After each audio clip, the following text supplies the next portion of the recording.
আসসালামু আলাইকুম। আমি ইশরাক আহমেদ। আজ ভেক্টর অধ্যায়ের দ্বিতীয় ভিডিওতে আপনাদের সবাইকে স্বাগতম, যেখানে আমরা স্কেলার এবং ভেক্টর রাশির পার্থক্য নিয়ে বিস্তারিত আলোচনা করব।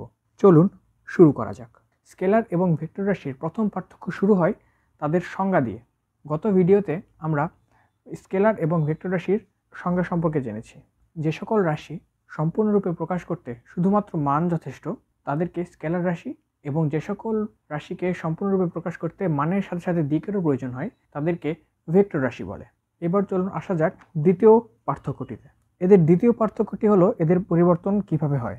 শুধুমাত্র মানের পরিবর্তন হলেই একটি স্কেলার রাশি পরিবর্তিত হয়, কিন্তু অপরদিকে ভেক্টর রাশির মান, দিক অথবা উভয়ের পরিবর্তনের ফলে ভেক্টর রাশির পরিবর্তন হতে পারে।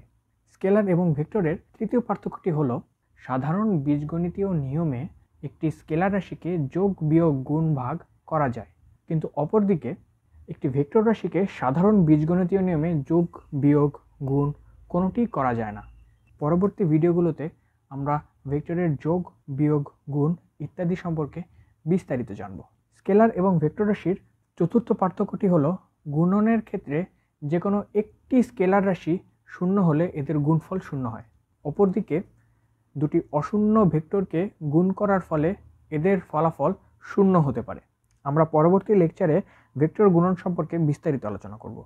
স্কেলার এবং ভেক্টর রাশির পঞ্চম এবং শেষ পার্থক্যটি হলো দুটি স্কেলার রাশির গুণফল সর্বদা একটি স্কেলার রাশি হয়।